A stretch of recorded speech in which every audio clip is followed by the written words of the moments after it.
I'm Don Andrews. I'm with Butte News, and I'm here with Rayelynn Brandl, and I'm running for Chief Executive of Butte Silver Bow. And Rayelynn, are you from Butte originally? I am. I was born and raised in Butte, and I'm currently the Executive Director of the Clark Fork Watershed Education Program at Montana Tech. Known also as CFWEP. Thank you. Yeah. We see that logo all the time, and I'm like, it stands for. And fair enough. I always mess up something in it. Fair enough. We are going to make a name change because of those exact reasons. Yeah.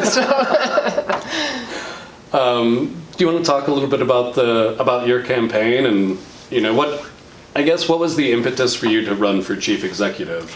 Yeah, so I've been speaking with a lot of people, and truly the motivation comes from our students. We see about 2,000 students a year, and then I have a handful of high school students and college students that we lead through research projects. And across the board, they're all looking for someone who will stand up for them, provide leadership for the future, and who's thinking about their future, especially as it relates to, water resources, having a great house to buy, having a career here. And they keep asking, who's going to do that? Who's going to do that? And so I finally decided to throw my hat in the ring. I was reflecting on, some of the catalysts for that. And, both of my parents passed within a year of each other just now 2 years ago. Yeah. And they both were in their 70s. So as I was thinking about it, time is short. So if you're going to do something, the time to do it is now. And that's why, I said, let's go now. Let's go ahead and do this in the 2024 campaign. Yeah. So. And you were talking a little bit, you said there were 4 pillars to your campaign. Yeah. Do you want to go over those for us? You bet. So the first is I want to create an approachable, efficient, and transparent county government. So when we interact with our county government, I want people to feel welcome there.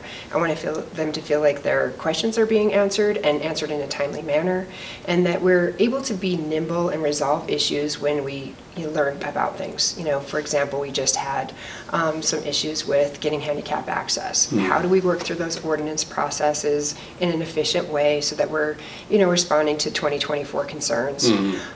We need to increase our transparency. That's something that is happening across the board in a lot of government agencies, but Butte Silver Bow needs to do better with that as well. And then our efficiency, looking at all of the various plans that we have. We have a master plan, we have a comprehensive plan, we have a water plan, we have a fireland plan. It goes on and on, but how do those plans synergize with each other? How do they come together? And then we have, I think it was 43 community boards. So how do those community boards interact with each other, and how do they support each other, and making sure that, again, those activities are synergistic and not necessarily working against one another. So we're being efficient with our time and our volunteers that we're working with. My second pillar is to build the innovation economy. So when I look at Butte's economy, we still need to diversify even more than we currently are. We have a lot of bounce post-COVID, so it's great. Let's take advantage of that bounce. And then let's look at the businesses that we can recruit here who are providing those manufacturing jobs or innovation jobs that are high-paying careers. We need more than jobs, we need careers. So getting our students to be able to stay here when they graduate Montana Tech, or if they're coming out of high school and want to go into the trades, they have those jobs. Looking at that innovation economy and being deliberate with our planning. Kind of like we did in the 1990s when we were looking at the Port of Montana and Connections Park as being these anchors. What is the next anchor that we need to build so that innovation economy will continue to come here to Butte? Are you guys looking into things like artificial intelligence and stuff like that to see what kind of future forward things that we could get here kind of before that bubble kind of happens? Absolutely, absolutely. And at Montana Tech, we have a whole lot of patents that are coming forward. So how do we take those patents and move them into actual product and manufacturing? Can we have the pipeline from tech to the community and building that economy, which will bolster both the local economy and bolster the campus? We have a lot of innovation that's going on up there, and the green energy transition that the world is about to make, Butte has all of the raw materials that we need to be involved and right in the center of that innovation economy.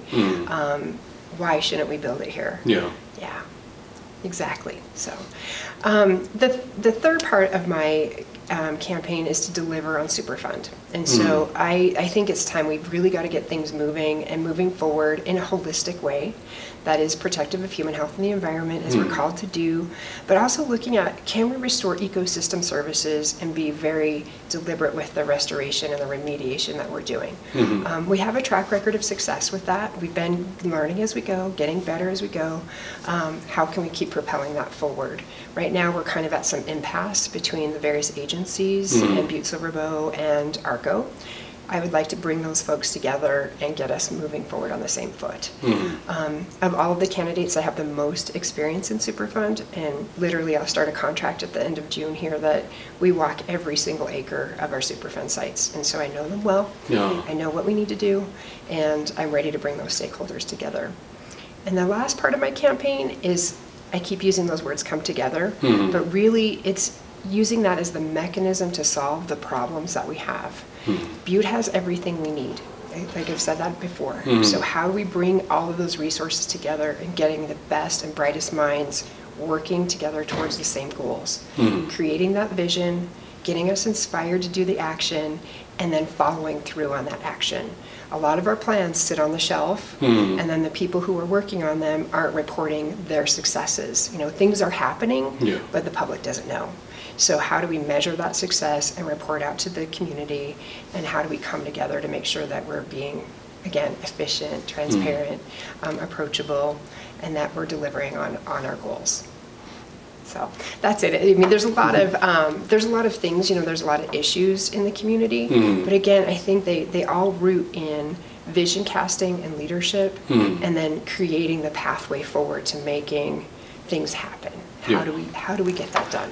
How is your experience, you know, working with CFWEP and everything going to kind of help you navigate, you know, to not make something, it's not about a political issue, this is a Butte issue, this is a community issue, and how do we go from, you know, kind of infighting to that action stage?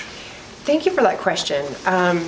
My work with CFWEP has been not just local, but it's also across the state, and then also nationally. We work on national boards as well.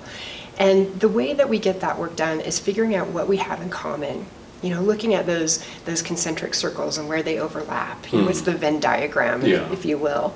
And then working from that place of what do we share in common and what are our common goals?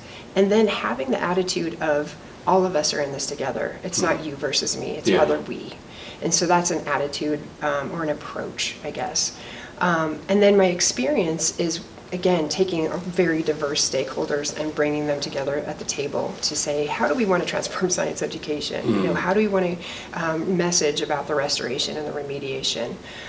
What's important to our citizenry? How do we make sure we're advocating well for them? That's, you know, kind of the tack I would take. My experience also, again, is widespread. So I have that leadership experience. You know, I'm not coming to the game new, if you will. And I think that, you know, I've been very successful in bringing people and raising them up, having them meet a standard of excellence and exceed that standard of excellence. So. What's been your kind of biggest fight at CFWEP that you've had to overcome, and that's, you know, if I can do this, I can do this. Sure. Well, I think of a couple of things there. We are 100% soft-funded, so I don't get any money that's, you know, coming directly from the state or from the university. And so we raise all of our money. And in the last year, we've put out 12 grants, and we've won most of them. So, you know, that's huge success there. It's a lot of work, and it takes a dedicated effort to make that happen. Within CFWEP, our role is that of non-advocational. So when it comes down to, hey, is this a good decision or a bad decision within the watershed, we stand on the science and we say, this is what is scientifically sound, or here's what our data show us, and we don't take a side. But I'm proud to say that through our non-advocational work, we have been a great joiner, if you will. People on all the sides of the issue will come to us and trust us to give them the right information, to be open to listening and to thinking outside the box in terms of what could we possibly do here. Yeah. CFWEP as a whole, we've served 83,000 students to date, and done training for 990 teachers across the state. So I put that as a success as well. And again, with a tiny staff team and a rather small budget comparatively. So I know I can do big things with just sheer grit and determination. Yeah. Yeah.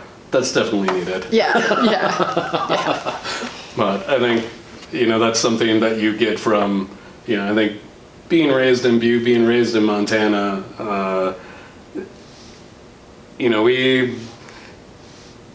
it's been highlighted, we've had a lot of people move into the state recently, and they always buy in spring and summer. And there's a lot of people that move out after the first winter. Sure, yeah.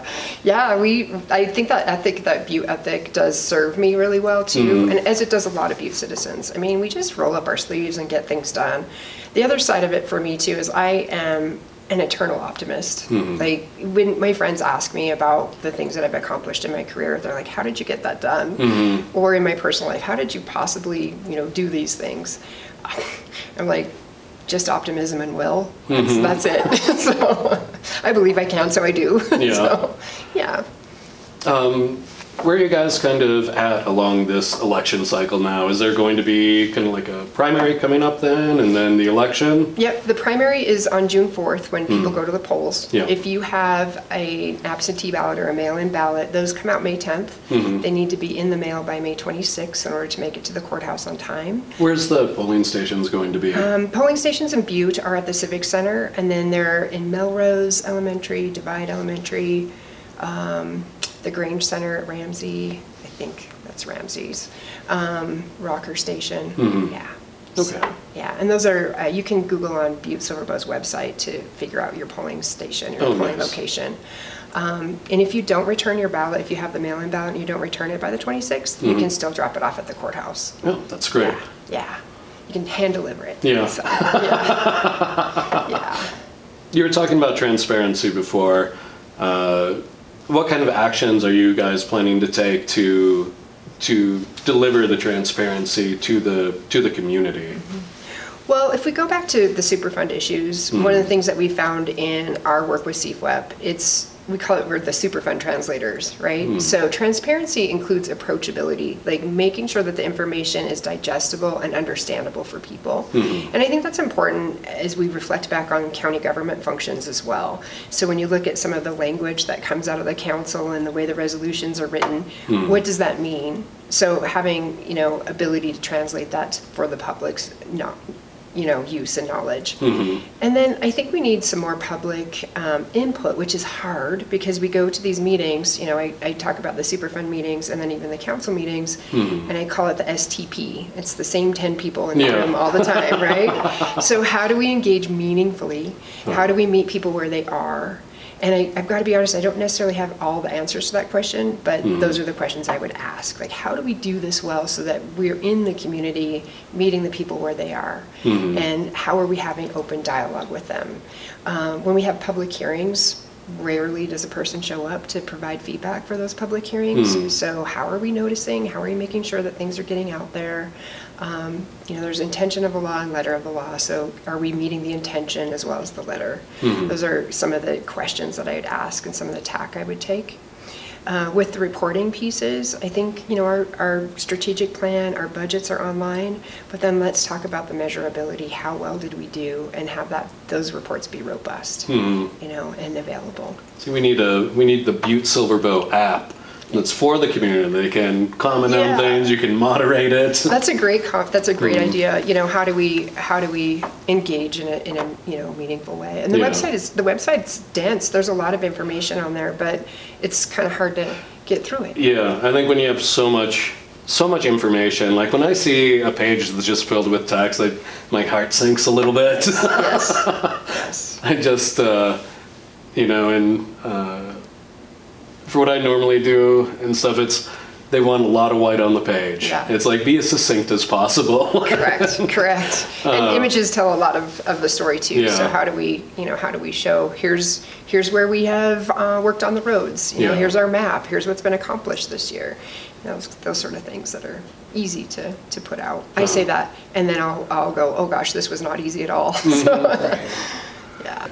And you mentioned you're from Butte. Do you have a family and everything here in Butte still, or? I do. Well, my parents have both passed on, and my grandparents, obviously. But I have children, so my daughter is turning 27 in a matter of days, and she and her partner moved to Reno, Nevada. Also another catalyst to the race. Like, I'd like my children to be able to stay here. Yeah. And my son's going to turn 21 in June. And then I have a life partner, Jim Holodnik, who I share my life with at this point, and I have the most amazing animals, and a sister and a niece and a nephew. Yeah. Well, let's just go to the animals. I think that's what people really want to know. What are the amazing animals? Oh gosh, so I adopted Soul Dog. That's what I call her. I adopted my dog 6 years ago from the Chelsea Bailey Animal Shelter, and she's a little pit bull. I never imagined myself as having a pitty, but I fell in love with her, and she's been the best dog ever. She has a funny crooked broken tail and a couple of missing teeth, and she's absolutely just a doll. In love with her, for sure. And then my cat, I also adopted from the shelter too, and he's a smarmy Siamese that, you know, owns the block. Yeah. So I have a diva Siamese that I got at the shelter.